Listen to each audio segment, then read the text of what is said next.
Some people think that being a Christian is only about obeying a list of rules. You've got a rule for this, a rule for that. If you want to be a Christian, you just need to obey the rules. Other people think that being a Christian is about no rules whatsoever. Some people think that when Jesus came, he basically got rid of the Ten Commandments. He came and said, oh yeah, the Ten Commandments, they were good for back then, but I'm giving you a new and different way. Just love each other and that'll be fine. You don't need to worry about the Ten Commandments at all. Rules? No rules. Which one of those is it? Or is it a third way? And that's what I want to look at in this video, because Jesus came and said that he was the fulfilment of the law. But what does that actually mean?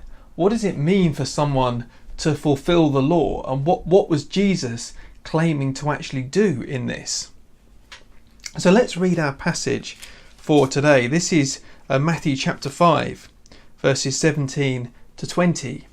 This is what Jesus says. Do not think that I have come to abolish the law or the prophets. I have not come to abolish them, but to fulfill them. For truly I tell you, until heaven and earth disappear, not the smallest letter, not the least stroke of a pen, will by any means disappear from the law until everything is accomplished. Therefore, anyone who sets aside one of the least of these commands and teaches others accordingly will be called least in the kingdom of heaven. But whoever practices and teaches these commands will be called great in the kingdom of heaven. For I tell you that unless your righteousness surpasses that of the Pharisees and the teachers of the law, you will certainly not enter the kingdom of heaven. Now, does this sound to you like someone who is against the law? I think the answer to that clearly is no. I think Jesus is very positive about the law here. But what does he mean by fulfilling it? And to do that, we need to take a little think about what the law was there for. And why did God give people the law? And by the way, this is something that we'll come into over the next few weeks as we think about the different aspects of the law which Jesus comes to fulfill. He elaborates on this and expands on what he meant in subsequent passages in the Sermon on the Mount. But what Jesus meant when he said the fulfilment of the law, when the beginning, of course, in the beginning of Genesis, God made people good, but it soon went wrong, didn't it? And sin came into the world, and Eve took the fruit, and then Adam took the fruit, and sin entered the world. There was the curse, and death entered the world, and that was the sort of the fall as we know it. And that was when sin entered the world, and we rejected God as a human race, and we started looking to ourselves. And really, the story of the Bible from then on, especially from the story of Abraham in Genesis chapter 12, tells the story of how God wanted to undo that curse, and God is beginning to make us, to recreate us into who he meant us to be, to kind of undo the effects of sin in our lives, and to make us kind of whole people again, if you want to put it like that. That's a very in a nutshell kind of a story, but it's important for this. Now, when God gave the law, and let's think particularly today about the Ten Commandments, because that's in the next couple, that's what Jesus talks about, although he does then talk sort of more specifically about the Israelite law after that. But let's just think about the Ten Commandments. Let's restrict it to that for the time being. When God gave the Ten Commandments, he gave the Ten Commandments to the people as a declaration of what he wanted them to be like. And he said, this is the Ten Commandments, this is how I want you to be before me. But if you think about it, the Ten Commandments don't say everything, do they? Let's think about the command, you shall not murder, which Jesus goes on to talking about in the next passage. You shall not murder. Now, does that mean that anything up to murder is acceptable? You can beat someone to a bloody pulp, but as long as you actually refrain from actually taking their life, you will have kept the command.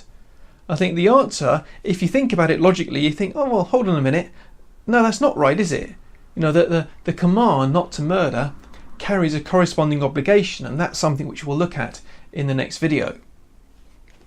So when God gave the law, his intention was not that it should sort of be the end, the sum total, kind of a black and white kind of law about everything that we can or should or shouldn't do, but rather it was kind of the parameters which were meant to make us think about how God did want us to behave. It was sort of meant to be a minimum, not a maximum, if that kind of makes sense. So if, for example, I say to my daughter, I don't want you to have any pudding today, but she kind of has, she kind of gets it all out and she gets it into a bowl and puts it and sits there with a spoon in her hand. That's not really obeying me. That's kind of taking a very interesting approach to my words. And I think it's the same thing here, that the law is supposed to actually be the minimum rather than the maximum that we should do. Okay, think about it in that way. And the point is that we as human beings could not obey the law.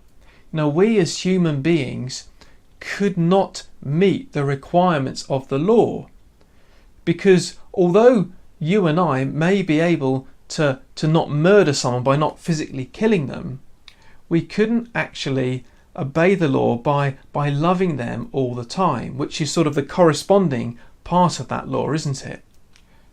And this is why Jesus says he came to be the fulfilment of the law, because he came to bring us to the point of being able to obey the law in the way that God intended. Because that's the thing, that the law does not actually make us righteous. The law doesn't make us right with God, because we can't obey it perfectly ourselves. The law cannot do that. You and I just don't have it in us to obey God, because we want things which are sinful. However hard we try, we can't do it with the law. And really the whole story of the Old Testament is that human beings cannot keep the law that God requires. And that's really the lesson of the Old Testament all the way through. That's why Jesus mentions the prophets, because the prophets were calling people back to obey God's law when they'd strayed away from it. The prophets were calling people back to obedience. So that's why Jesus says, he mentions the law and the prophets. He says, don't think I've come to abolish them. And this is why Jesus finishes up by saying, unless your righteousness surpasses that of the Pharisees. Because the Pharisees and the teachers of the law, these were people who were almost obsessive about keeping every last little bit of the law. In fact, they had sort of laws to ring fence the laws. They said, right, okay, well, we're not supposed to do anything on a Sabbath day. Well, okay, let's make sure we never ever break that commandment. What we're going to do is we're going to create a few new laws about what you can and can't do on the Sabbath, what constitutes work and what doesn't. So we'll never ever go close to falling foul to breaking the Sabbath commandment. And what they'd done is they kind of treated the law as the maximum, as the most, in a kind of literal sense, if you like, about what God wanted them to do, without actually considering what God did positively want them to do. So this is why Jesus says that he's the fulfilment of the law, because we cannot get that righteousness that God requires by obeying the law, but we can get that righteousness through Christ. And this is why Jesus came, because he says, look, it's only in me that you can get the righteousness which you couldn't get through the law. That's why he is the fulfilment of the law, because he lived the perfect life. He lived a life of love which we could never live. and he offers that to us. And he says, look, I lived the life which you could never live, and now I can give it to you. And in that way the law is fulfilled in us.